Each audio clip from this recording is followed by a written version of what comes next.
예, 두 번째 시간은 마태복음 1장 강해의 세 번째 자료입니다.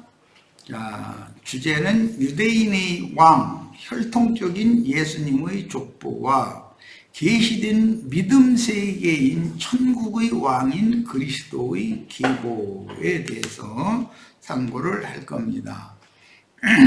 그런데 이것도 구약 성경에 14대의 왕이 계속 기록이 되는데 그 14대의 왕 중에 바벨론 포로로 두 번째 사로잡혀 갔던 고니야라고 하는 그 왕이 바벨론 감옥에서 나오게 되죠. 그러면 생각나는 게 있어요? 큰 음녀는 큰 성 바벨론이고, 큰 성 바벨론은 더러운 귀신들과 악령들의 옥이다, 이렇게 되어 있죠. 거기에서 해방받는 것을 상징하죠. 구약성경에 이미, 신약성경에 어떤 말씀이 나오면 구약성경에 그런 예표가 이미 있다, 이런 말이에요. 이것을 우리는 다 찾아내고 깨달아야, 나는 늘 얘기하지만 신약성경이란 굉장히 어려운 거다. 그런데 구약성경의 어떤 모형과 예표와 그림자를 잘 영감을 통해서 깨달으면, 아, 이 말씀에서 신약성경 여기에 갖다 인용을 하는구나 라는 것을 우리가 그걸 통해서 계시를 받을 필요가 있다는 거예요. 그런데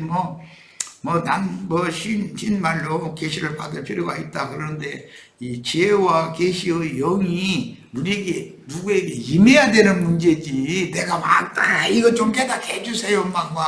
바빌론을 오게해서 고니야가 해방받고 나오고 머리를 들게 하고 죄수복을 벗고 왕복을 입고 이렇게 했다는데 그게 뭔지 좀 가르쳐 주세요. 이렇게 애쓴다고 해서 아는 것이 아니잖아요. 계시가 필요하지. 자,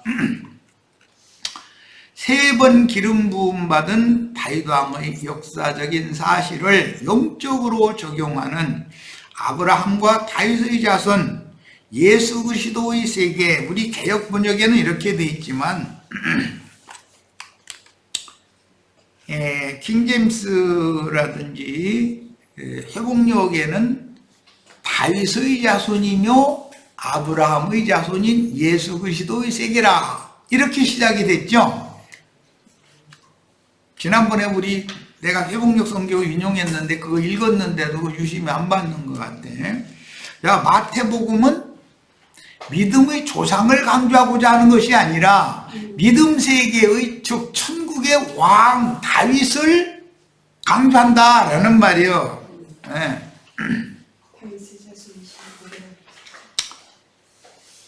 성경을 좀 읽을 때 유심히들 읽고 계시를 받을 필요가 있어요.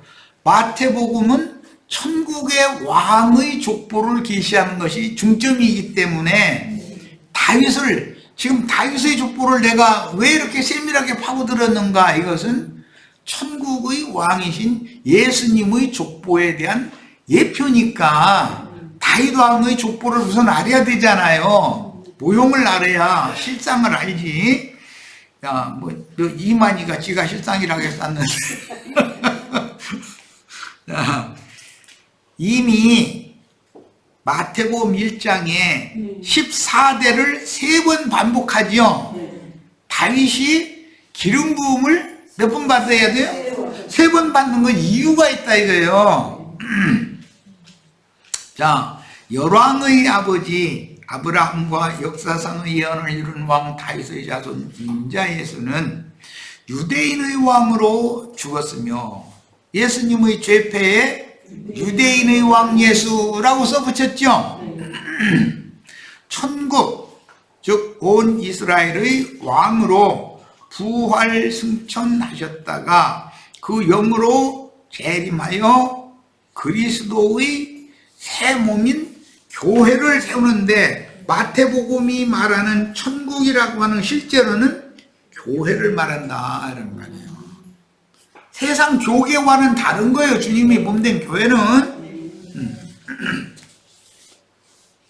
자, 그 다음에 신천지의 새하늘과 새 땅의 그 말이요, 새 성전인 주님의 교회를 세우셨는데 구속을 이루시고 부활 승천하셨다가 그 영으로 재림해가지고, 그 영은 살려주는 영이죠.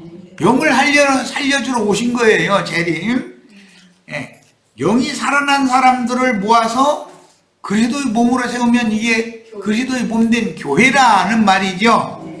자, 즉 교회는 하늘의 문이다 이 말이에요. 신천지의 새 성전인 주님의 교회를 이렇게 세우셨는데 구속받은 새로운 피조물들을 신전 건축을 위한 자재들로 삼아서 구속받은 새로운 피조물인 그리스도인들이 신전을 건축하는 건축자재들이다 이 말이에요. 구약성경에는 외국에서 수입해 들여온 잣나무나 무슨 뭐 산에서 뜬 돌이나 또는 뭐 금이나 은이나 뭐 많은 이런 재료들을 가지고 사람의 손으로 전을 세웠죠.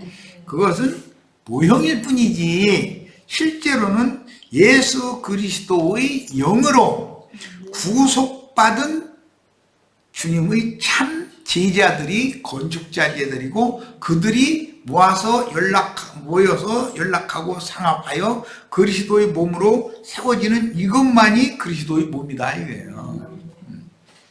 그러니 신용을 내고 모세의 장인 이드로의 그 가르침을 실행하는 그런 율법 제도권의 세속 교계라고 하는 것은 사실은 천국에서 제외된 사람들이지 그들이 주님의 천국을 상속받을 자들이 아니다라는 것을 마태복음 시작에서부터 강조한다 이런 말이에요. 다윗의 왕국에는 아무나 들어가는 게 아니다. 예수 그리스도 천국에는 아무나 그냥 예배당에 다니니까, 성당에 다니니까 난 죽으면 천국 간다, 천당 간다, 그건 말도 안 되는 소리예요 사실은. 그러니까 현세의 천국은 교회인 것이죠. 내세의 천국으로 들어갈 수 있는 문은 그리스도의 몸된 교회단 말이에요. 교회와 기독교는 전혀 다른 거예요. 네. 자, 창세기 17장 15절로 16절. 하나님이 또 아브라함에게 이르시되 네 아내 사레는 이름을 사레라 하지 말고 사라라 하라. 내가 그녀에게 복을 주어 그녀가 네게 아들을 낳아주게 하며 내가 그녀에게 복을 주어 그녀를 여러 민족의 어머니가 되게 하려니. 그러면 사라의 남편 아브라함은 여러 민족의 아버지가 자동적으로 되는 거죠. 하리니 민족의 여러 왕이 그에게서 나리라. 여러 민족의 아버지, 어머니, 그 생육번성을 한 그 여러 민족 중에서 여러 민족의 여러 왕이 거기서 나올 거다 그 말이에요 지금. 그럼 우리는 뭐가 생각나요? 계시록 20장 4절 6절을 딱 연상을 하셔야 돼. 그리스도로 더불어 제사장이 되어 그 천년이 자기까지 왕으로 달 자들이 된다. 이런 자들이 여러 민족 중에서 나온다. 그러면 온 땅에 믿는 이들이, 진실한 믿는 이들이 숨겨져 있고 그들이 다 왕족들이 된다. 이건 계시록 21장에는 땅의 왕들이 성에 들어갈 권세가 있고 그들은 성 안에 들어가서 생명나무과 좌우에 숨겨진 생명나무 열매를 따먹고 생수를 마실 권세가 있고 생명나무 이파리를 따가지고 자기에게 주신 기업인 성 밖의 여러 나라들 자기 백성들에게 가서 치료를 해줘야 된다는 거잖아요. 자, 그러면 성경이 이렇게 관통해서 이런 걸 깨달을 필요가 있는 거예요. 자, 천국 실현 이후에는 현세에 충성하는 증인들이 신천지의 왕족, 제사장족, 선지자들이 되는 것이다. 치료해 주는 권세는 선지자들이죠. 주님을 섬기는 권세는 제사장들이고, 자기가 주님께 상으로 받은 그 10고을 혹은 5고을을 다스리는 권세는 그리스도로 더불어 왕이 된다는 거예요. 자, 하나님 나라에서 이게 여기 성경 구조를 인용을 했는데 이걸 다 우리 지체들은 꼭 다 읽어보셔야 돼. 마태복음 25장 31절로 33절은 주님께서 작은 소자들인 천사들과 함께 내려와서 보좌들에 앉아서 오른편 양과 왼편 염소를 분별하게 해주겠다. 이것이 왕노릇 하는 거예요. 재판장 노릇을 하는 거죠. 구약시대에는 제사장들이 재판장이었잖아요. 최종 재판장은 왕이란 말이에요. 그러니까 그런 권위를 우리 형제 자매님들이 다 받는 거예요. 기독교인들 만나면 당신은 하나님 나라 안에 들어왔다 할지라도 천국에는 들어가지 못할 수 있습니다 라고 설명을 해줄 수 있어야 돼. 뭔 말인지 아시겠죠? 왼편 양과 왼편 염소와 오른편 양을 엄격하게 분별할 줄도 알아야죠. 바닥만 밟고 다시 돌아가고 바닥만 밟고 다시 돌아가고 지성소로 들어가서 하나님을 만난 적이 없는 사람들은 다 제외되는 거죠. 이런 것을 자세히 설명을 해야 돼. 자, 그 다음에 베드로전서 2장 9절로 10절은 왕 같은 너희가 전에는 다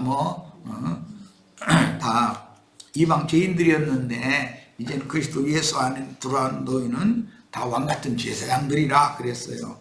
이런 말씀이 계시록 21장, 22장에 반복해서 나와요. 계시록 20장에는 1000년 동안이라고 되어 있고 22장에서는 세세토록이라고 되어 있죠. 자, 하나님 나라에서 여러 민족의 부모인 아브라함 부부에 대한 예언은 무화과 나무 잎으로 만든 치마 대신에 짐승 가죽옷으로 입혀주신 후에 레위기에 보면 당직 제사장은 속죄제물로 드려진 제물의 가죽을 갖도록 되어 있죠. 그러니까 제사장은 가죽옷을 입을 수 있는 거잖아요. 그래서 그런 모든 말씀의 근거에서 침례자 요한이 약대 털 가죽옷을 입었다는 거잖아요. 그런데 정한 짐승 가죽이 아니고 약대는 부정한 짐승에 들어가잖아요. 그러니까 율법과 선지자의 시대에 모든 사람들은 다 하나님 보시기에 부정한 자들이라는 것을 증거하러 요한이 먼저 앞서서 예수에 앞서서 보냄받았다 그 말이고, 자, 가죽옷으로 입혀주신 후에 그래서 계시록에 창세로부터 죽임을 당한 하나님의 어린 양이 예수님이다 이렇게 돼 있죠. 그건 내가 창세기 1장 1절 성경의 첫 글자가 태초라는 말인데 그것은 베레시트 이 말은 태초부터 창세 전부터 죽임을 당한 하나님의 어린 양 예수 안에서 시작이다 그 말이에요. 그래서 예수님이 내가 곧 처음이요 나중이요 시작이요 끝이요 라는 말을 예수님이 한 거예요. 창세기 1장 1절의 첫 단어는 예수님을 말하는 거죠. 뿐만 아니라 성경 전체는 다 누구에 대해서 말한다? 예수님에 대해서 말하는 거예요. 디모데전서 2장 11절로 15절 여자는 일체 순종함으로 조용히 배우라. 여자가 가르치는 것과 이것은 하와로부터 시작이 됐죠. 제가 먼저 뱀의 말을 듣고 금령의 과실을 따먹고 남편에게도 줬다 그랬는데 여자가 자기 남자를 주관하고 남자를 가르쳤다 이 말이잖아요. 이제 그런 상태는 엊그제 우리 이제 내가 이제 이거 설명 길게 할 것도 없이 엊그제 어떤 여자 봤죠? 어떻게 하는 것인가를 남자를 주관하는 것을 여자가 가르치는 것이나 남자를 주관하는 것을 허락하지 아니하노니. 이건 성경이에요. 엄연하게. 오직 조용할지니라. 이는 왜 그러는가? 아담이 먼저 지음을 받고 창조의 질서가 있다 이거예요. 순서가. 셈족은 1분 후에 태어난 쌍둥이 동생이라도 형한테 꼴짱 묻었죠. 그걸 아주 생명의 질서를 굉장히 엄격하게 따지는 거예요. 셈족이다. 이는 아담이 먼저 지음을 받고 하와가 그 후며, 아담이 속은 것이 아니고 여자가 속아 죄에 빠졌습니다. 이 문제 때문에 여자가 교회에서 남자를 주관하거나 가르쳐서는, 교회를 가르쳐서는 안 된다 이렇게 말을 하는 거예요. 자, 그러나 이제 참 중요한 말씀이 나와요. 여자들이 만일 정숙함으로써 믿음과 사랑과 거룩함에 거하면 그녀의 해산함으로 구원을 얻으리라. 그래서 여자는, 히브리인들의 여자가 어느 집화에 누구에게 결혼을 했는데 자식을 못 낳아서 대를 끊어놓으면 그것보다 더 큰 수치가 없어요. 이게 여자는, 그녀는 해산하면 그걸 통해서 구원을 얻는다는 거예요. 뭐 이 말은 우리 이제 셈족들은 쉽게 이해할 수 있어요. 남편이 죽어도 자식이 장성하면 어머니 보좌 노릇을 하지요, 자식이. 세상사의 이치를 봐도 그렇지 않냐 이 말이요. 마찬가지로 하나님의 교회는 반드시 말씀을 대대로 전할 수 있는 남자를 낳아야 된다.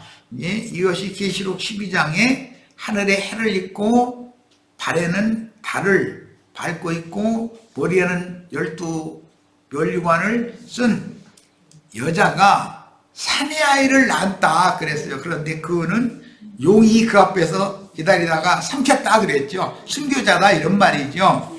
자, 이 순교자가 대대로 이어져야 된다라는 말이란 말이에요. 그것이 생명의 계보가 끊어지지 않는 거예요. 육신적인 생명의 계보가 끊어지지 않는 것은 표상이지.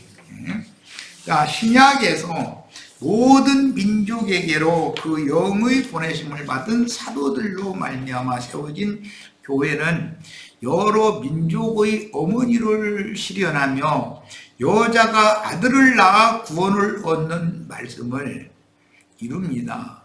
나오미가 아들을 둘을 낳았지만 남편도 죽고 두 아들도 죽었죠. 이제는 소망이 없는 거예요. 그러면 자기 생명이 끊어지는 거잖아요. 그런데 이방인 여자였던 자부 룻을 통해서 보아스의 아들 오벳을 낳게 되었죠. 자, 그랬는데 룻기 4장 마지막에 보면 그게 룻의 아들이라고 되어 있어요?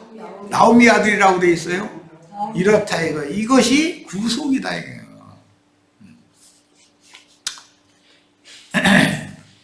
신약에서 모든 민족에게로 그 영의 보내심을 받은 사도들로 말미암아 세워진 교회는 여러 민족의 어머니를 실현하며 여자가 아들을 낳아 구원을 얻는 말씀을 이룹니다. 그러니까 교회는 반드시 대를 이어서 복음을 전할 수 있는 전도자, 증인을 반드시 낳아놔야 된다. 후대를 이어가야 된다는 걸 알 수 있어요. 창세기 35장 11절 하나님이 그에게 이르시되 나는 전능한 하나님이라 생육하며 번성하라. 이 말씀은 창세기 1장 28절, 창세기 9장 7절, 그때는 노아의 때 홍수심판이 지나간 후에 반복해서 생육하며 번성하라는 말이 나오죠. 이 말은 마태복음 28장에서 제자들을 모든 민족의 딴 것까지 파송을 하시면서 많은 사람들이 전도를 해서 생육 번성하게 하는 것에 대한 모형이잖아요.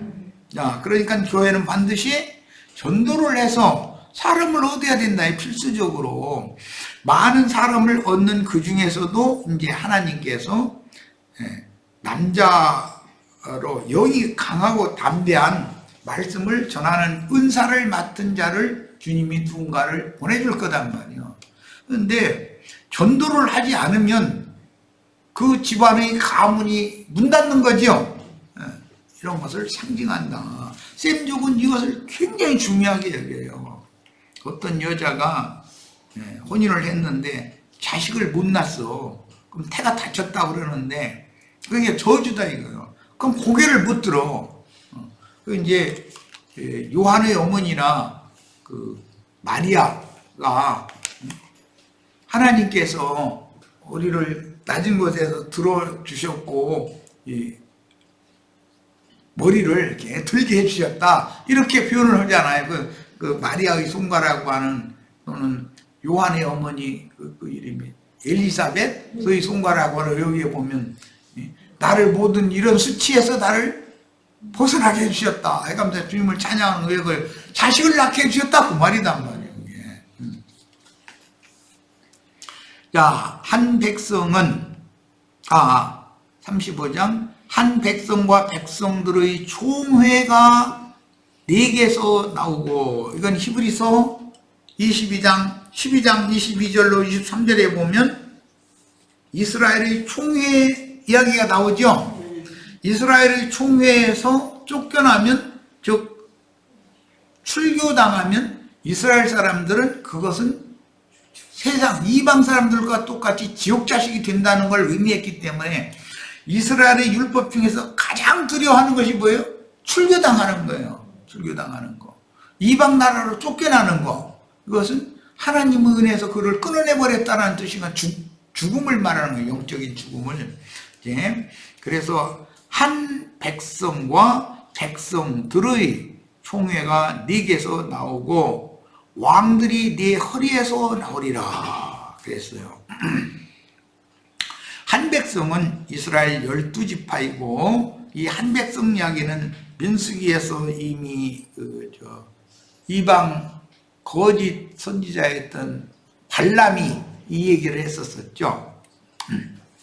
이스라엘 총회는 다윗 왕국으로 역사에 실현되나 다윗과 솔로몬 왕 때까지만 12지파의 12지파의 명실상부한 왕국은 다윗 왕과 솔로몬 때까지 밖에 안 갔죠. 다윗 왕의 손자 르호보암과 여로보암 때는 찢어져 버렸죠, 나라가. 자, 그래서 르호보암 때에는 남조와 북조로 나뉘었는데 율법은 이스라엘 총회에서 출애당하면 하나님 나라에서 쫓겨난 이방인으로 취급되므로 이제 이런 말씀에 근거해서 예수님 마태복음 8장에서 교회 생활을 할 때 처음에는 본인에게만 말하고 그 다음엔 증인들을 데려가서 둘이나 세 증인이 말마다 정참하게 하고 그래도 듣지 않으면 교회에게 말하고 교회의 말도 듣지 아니하면 이방인과 똑같이 취급해라 그 말은 쫓아내라 이제 이 말이죠. 자, 그것은 영원한 죽음이기 때문에 교회에서 쫓겨남을 당하는 것은 가장 큰 형벌로 여겼다 이스라엘 사람들은. 그런데 미리암 같은 경우는 예시적으로 일시적으로 쫓겨났으나 7일 후에 회복되어 돌아오지요. 자, 이런 예가 이제 이스라엘 전체 중에서 바벨론이나 아시리아에 쫓겨났으나 때가 차면 돌아오는 무리가 있죠. 그들만이 하나님이 남겨두신 자들이다라는 거예요. 이런 것이 성경의 구속사입니다. 남조의 열왕 계보는 바벨론에 망하고 요시야 왕의 손자 요시야가 이스라엘의 신앙을 개혁한 아주 가장 훌륭한 성분이죠. 그런데 요시야는 바로 느고의 침략을 그 무깃도산 골짜기에서 막다가 갑작스럽게 전사당했죠. 자, 그런데 요시야의 손자 여호야김의 아들인 여고냐, 고니야라고도 그러는데 그 마태복음에는 여고냐라고 돼 있나 고니야라고 돼 있나 모르겠네. 마태복음 1장 한번 얼른 보셔요. 여고냐라고 되어 있어요. 네. 이 이름은 여호야긴이라고도 하고, 그건 이제 그 이방 왕이 붙여준 이름이고, 여고냐는 고니야라고도 해요. 자, 요시야의 손자 여호야김의 아들 여고냐, 여호야긴을 통해서 긴 암흑기의 대를 잇다가 바벨론의 포로로 잡혀갔다고 해서 예수님의 족보로 이어지는 그 계보가 끊어진 건 아니라는 것이죠. 아슬아슬하게 그냥 이어지는 거죠. 긴 암흑기의 대를 잇다가 예수 그리스도를 통해서 영적 천국인 교회가 세워져 아브라함과 다윗의 자손, 다윗의 자손이요 아브라함의 자손인 예수 그리스도의 왕국이 영적으로 실현된다. 마태복음은 아브라함보다도 다윗을 더 강조한다. 왜? 천국의 왕을 강조해야 되기 때문에. 자, 다윗이 3번 기름 부음을 받은 역사적인 사실을 경륜적으로 적용하자면 아브라함부터 다윗까지 첫 번째 계보에서 보여주는 계보의 시기는 율법과 선지자의 때로, 이것은 경륜적으로 적용하자면 이렇게 적용이 된다는 거예요. 적용됩니다. 다윗 왕국의 14대가 보여주는 두 번째 시기는 유대인의 왕인 구속자께, 왕이 아니라 왕인 이렇게 해야 되겠네. 오타가 자꾸 많이 나오네. 구속자께서 그 영으로 다시 오신 교회 시대로 적용되고, 두 번째 단계는 이렇다는 거예요. 요시야의 손자인 여호야김의 아들 여고냐, 여호야긴이라고도 하고 고니야라고도 그러는데부터 하나님의 아들이 이방인의 때 끝에 역사의 주인으로 재림하여 도적같이 오시는 주님이 있고 세상의 심판주로 오시는 주님이 있죠. 그 천년이 차기까지 아버지의 영광을 나타내시기까지의 세 번째 시기는 오는 새 세상인 그 천년기간의 왕국으로 적용된다. 그러니까 하나님의 나라는 영원부터 영원까지지만 천국이라고 하는 것은 교회 시대와 오는 새 시대인 천년기간의 메시아의 왕국기간만을 특별히 말한다. 그러니까 거기는 아무나 들어가는 것이 아니다는 거예요. 그러므로 아브라함부터 다윗까지 첫 번째 계보는 하나님 아들이 구속을 이룬 후에 이루실 왕국의 토대가 되며, 다윗부터 요시야까지는 하나님 아들의 왕국인 천국이 믿는 이들에게 은혜로 임하는 교회 시대에 대한 예언이다. 구약 시대든 신약 시대든 공개되어진 믿는 자들이 있죠. 유대 교인들은 공개된 자들이잖아요. 그들 속에 감춰 있는 선지자의 신앙 지도를 받는 소수가 매 세대에 끊어질 듯 하지만 이어져 왔다는 거예요. 신학교회 시대도 기독교계라고 하는 공개되어진 무리가 있죠. 그런데 그들 중에서 빼내심을 받아서 이스라엘의 총회에 들어갈 권세를 받은 소수가 끊어질 듯 하지만 계속해서 대를 잇는다, 이런 말이에요. 그러니까 기독교인으로서 기독교 생활을 해야 하는지 말해야 하는지는 설명할 필요가 없죠. 기독교계에서 무조건 나와야 되니까, 내 백성은 큰 성 바벨론에 있는 하나님의 백성들은 나와라 이러잖아요. 계시록 18장에 가면. 왜? 그것은 공중 권세를 잡은 악귀들의 감옥이고, 모든 부정한 새들의 감옥이고, 모든 부정한 것들이 감옥이다 이거예요. 바벨론의 감옥. 그럼 바벨론의 감옥에서는 계속 있으면 되겠어요? 나와야 되겠어요? 야, 이것이 고니야라는 사람 얘기, 여고냐라는 사람 얘기를 내가 이렇게 강조하는 것은 바벨론에 포로되어져 간 자들 중에서 8세 때 어린 아이가 그 뭐하러 그것이 2차 포로 때 끌려갔는데 37년 후에 그러면 45살 돼가지고 감옥에서 나온다는 거잖아요. 그러면 바벨론의 옥에서 나오는 이치를 알아야 된다 이거요. 거기서 옥에서 해방받아가지고 고개를 들고 죄수 의복을 벗고 왕복을 입고 왕의 상에서 음식을 먹고 이렇게 한 얘기가 열왕기하 맨 마지막 장에 나오죠. 25장 끝에. 이런 이야기를 우습게 넘기면 안 된다. 그 옛날에 그랬는 거 아마 잃어버린 건 거듭난 사람이 아니지. 당연히 그 말씀이 나오면 계시록 18장에 큰 성 바벨론 그 악령들이 오기요 더럽고 가증한 귀신들이 옥에서 내 백성은 나오라 라고 하면 이 말이네. 그럼 나와야 되겠네. 이래야 되잖아요. 그러면 기독교 생활을 계속하면 어떻게 되겠어요? 짐승의 몸을 세우면 짐승들을 전부 불로 심판하러 주님이 도적같이 지금은 오시는 중이지만 이제 때가 차면 예수님도 부활해서 올 거고 적그리스도 부활해서 나타나면 이제 무기또 이제 골짜기 전쟁이 이제 일어날 건데 그때 주님께서는 큰 성 바벨론이라 하는 세상 교계에 있는 자들을 너는 전부 왼편으로 잃어버리면 끝나는 거 아니냔 말이에요. 그들이 아무리 우리는 거듭났고 하나님 백성이라고 자랑해도 소용없다 이거예요. 적어도 청년 이상으로 이런 말씀이 증거되면 깨달아야 된단 말이에요. 깨달아야 돼. 이스라엘 하나님의 야훼 하나님의 총회에 아브라함의 후사들을 위하여 하늘의 한 성을 준비해 놓으셨다겠죠. 거기로 가야죠. 세상 교계에 계속 머물러 있으면 되겠냔 말이에요.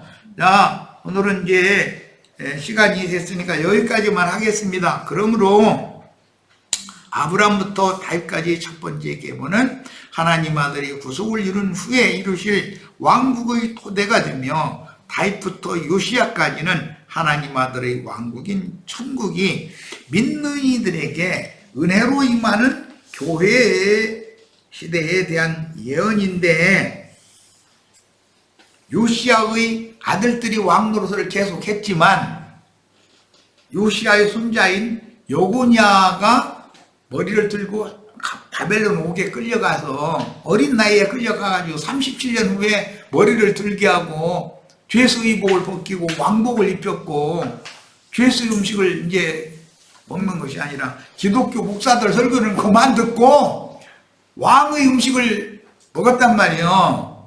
야, 이런 것이 구약의 역사상에 나와 있으면 오늘 우리는 지금 우리는 예수님의 족보 이야기를 하다가 이것을 내가 얘기를 이렇게 강조하는 것은 천국을 유업으로 받을 수 있는 왕 같은 제사장들, 선지자들이, 전도자들이 다 돼야 되겠다. 이게 강조점이에요. 자, 오늘 집회 모두 마칩니다.